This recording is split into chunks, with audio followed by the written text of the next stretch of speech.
everyone, welcome back to my channel and I hope everyone is doing good. So today I'm going to share some potential disadvantages of living in Canada as a new immigrant.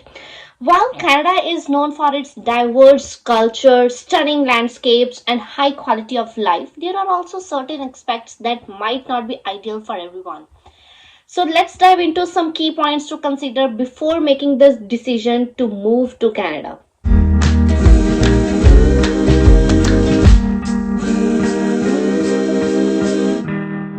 First point is, which I think according to my research and my point of view, that hit to most of the new immigrants, it's the cost of living. The cost of living, keep it in mind that the cost of living, while salaries are generally competitive, the expenses for housing, education, healthcare and other essentials can be higher in some cities. So this can be particularly challenging for newcomers who are still finding their footing in the job market. If you don't have any job, if you don't have any source of income, especially if I talk about students, rather than depending upon GSE and call to parents to send some money. So the cost of living is really high in Canada, even for the families as well. It's really high if you want to spend on groceries, shopping, your day-to-day daily needs. It's really high. Next is job competition. So Canada attracts a large number of immigrants each year, which means there can be significant competition for jobs, especially in urban centers like some popular cities like Ottawa, Toronto, Montreal, Vancouver.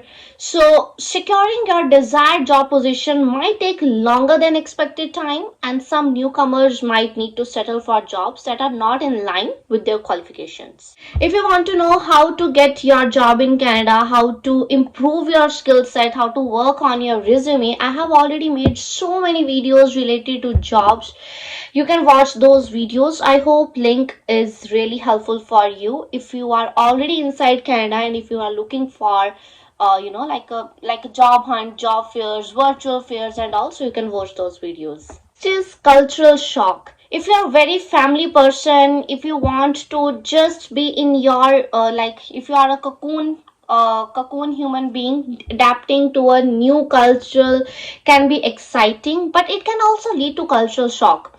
Differences in costumes, customs, social norms, and even language can sometimes make the adjustment period challenging. It's important to be prepared for these changes and to seek out support network to help you navigate all these things. Like English and French are the official languages of Canada, and proficiency in one or both is crucial for success in many job sectors. Even to talk, even to navigate someone, to explore yourself.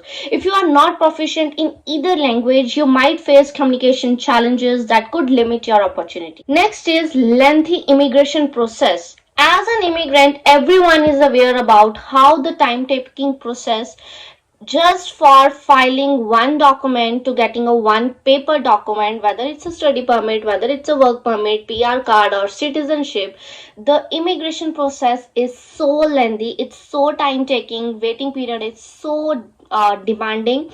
Canada has a thorough immigration process to ensure that newcomers can contribute positively to the country.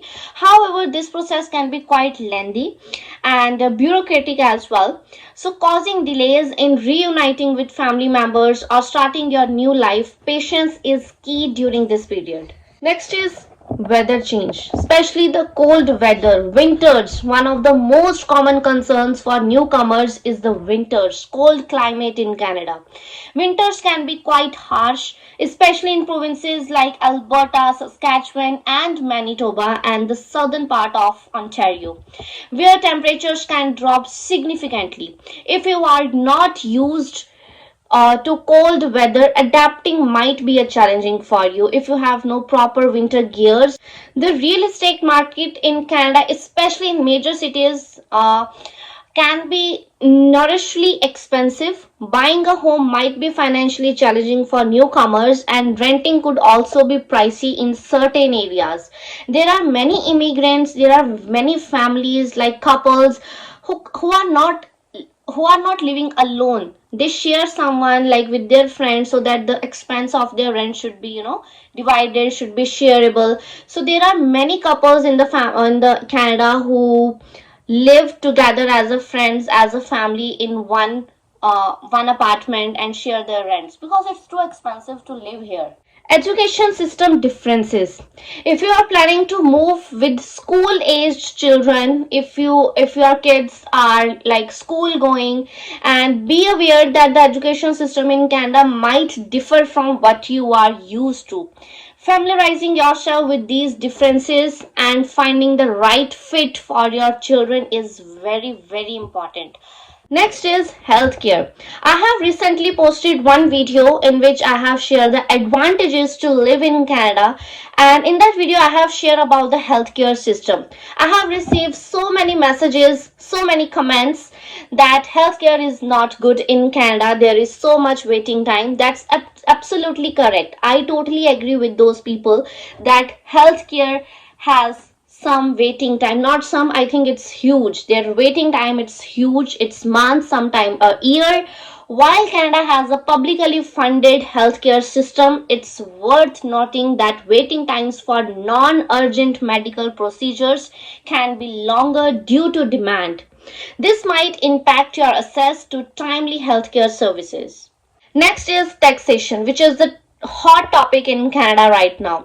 Canada's tax rates can be relatively high, particularly in certain provinces. While these taxes contribute to the country's robust social programs, they can also affect your disposable income, especially if you are in a higher income bracket.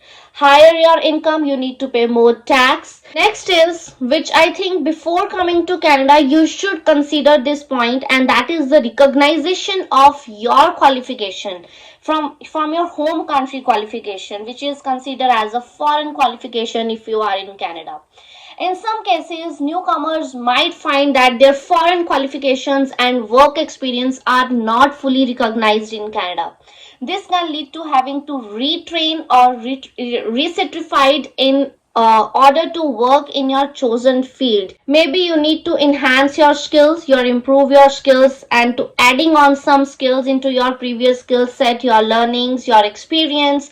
It might take some time to go through with some kind of certifications so that you can achieve your desired job and compete with already present candidates, already present persons inside the interview room.